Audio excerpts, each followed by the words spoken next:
One got shot in the shoulder and one in the back. Fire was en route to 31 and Lakeshore Drive. So now 3217 off. You have 100. Yes, car 100. Go. Right. What's the board look like in the 9th District? The 9th District has burglary cars available, I don't think. Then, how's the board look here? Let me check you. Hold on. 9 has in progress, stop waiting, so you only have just two jobs left, maybe? Then I'm saying, if you want a car from 1 to write that paper and 9 wants it, that's fine.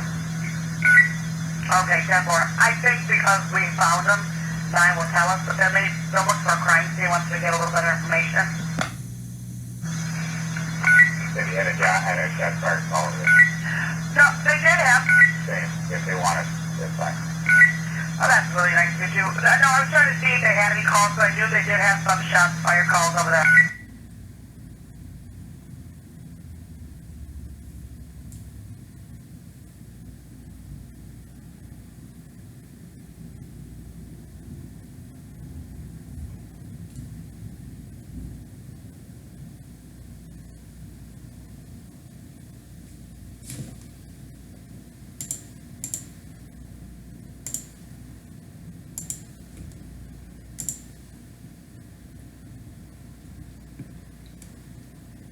What walking do you have on it already? Yeah, I did. From when I did the event, I have it. Oh, they sent us a thing. They sent over.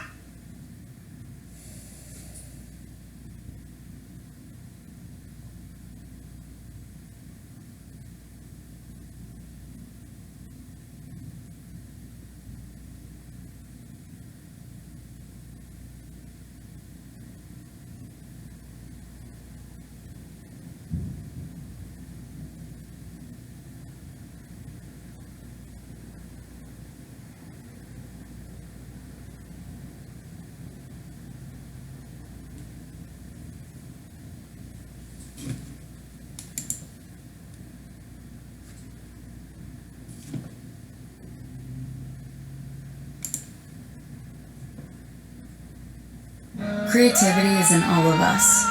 Doesn't matter what you look like or where you come from. Let's go to Mike Max right now. He's been quiet for a while. Maxie, what's going on? You're still there at Bobby and Steve's. Yeah, and you can see behind me the last of the people that are being that have been arrested are now awaiting their transportation to the Hennepin County Jail. And I got to tell you, I'm not making light of this situation or this week at all. But it has been one incredible study of sociology, psychology, and human behavior, especially the way that it ended here tonight. A peaceful protest gets tense. Eventually they close in. There's tear gas and everything else. They arrest people. They were arrested how many hours ago now? 3 hours ago? Mm-hmm. And as they stood in line with handcuffs on, they begin in a strange way to bond with each other and even with the arresting officers. There's conversations, there's pictures being taken. The most incredible piece of humanity in a strange way that I've seen. And I think we've got some video as they stand in line. If we could roll it, they're socializing. They've gotten so far past the passion and the intensity of the event today that they are now talking pragmatically about why they do, what they believe in, and the officers are engaging them in conversation. And it was incredible to see, and in a strange way uplifting. We had a chance to talk to and ask a couple of the people that had been arrested if it was all worth it and what their take was on this day. At the end of the day, was it worth it?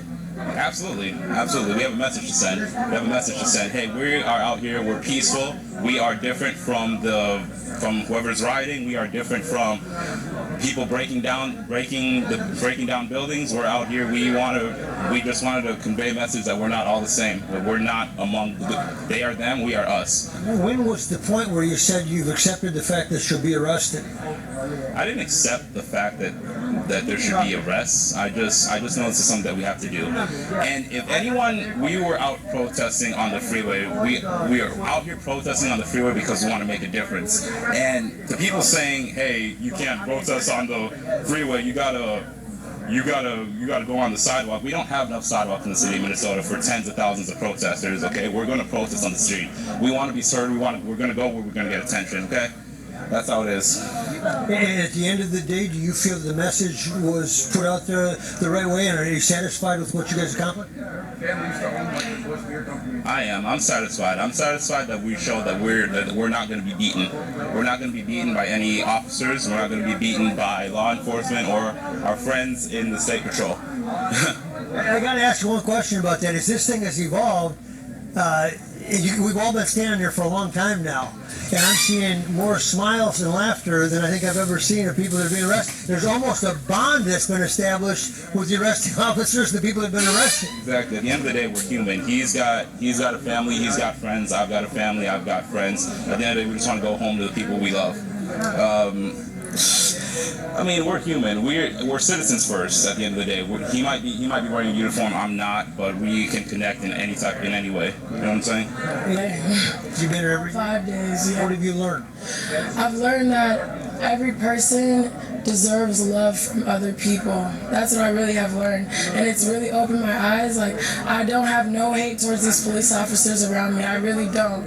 I just want everybody to come together and treat each other equally. Seriously. Do you regret being arrested? No, I don't. Like, I probably will, but right now, no. And do you feel like you guys sent a message loud and clear? Were you effective in it or not? I think our message was clear at first, and then it ended up being clouded.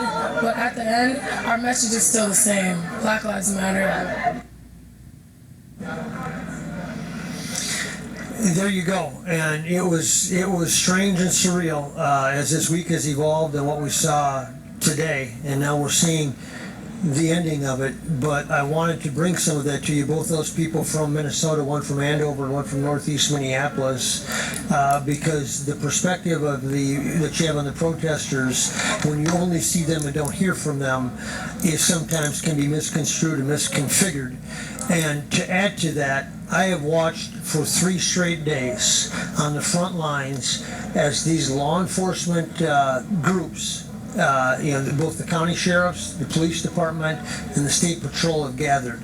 And they have been so clinical and so precise in what their mission was and how they controlled and contained these crowds that it has been nothing short of astonishing to see the discipline that they used to get people in order without altercation, without fanfare, and without it manifesting into something much worse at times when we thought it could go in that direction.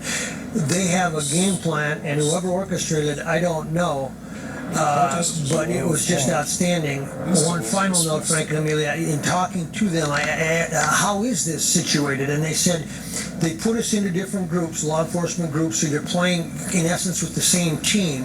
And then we stay in the same places and we're on call, so that when we need to react, we're with the same group and we know exactly where it is that we're going. We're all learning about organization and mission this week, and they have been right on point the last 3 nights since the precinct burned.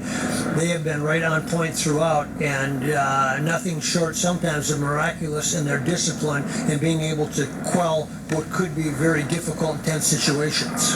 Yeah, you know what? It is so unfortunate when you hear those two, after you spoke to those two, it's unfortunate that you have these bad apples or eggs, as my grandmother would say, that went and, set fires and did all this looting, because you have these people who are, like you said, it's very uplifting to see them. They're peaceful, they have a message, and they're going along with it. And did you see him smiling when he turned to the state trooper? The state trooper smirk. Friend, yeah, I mean, they've been talking for a while.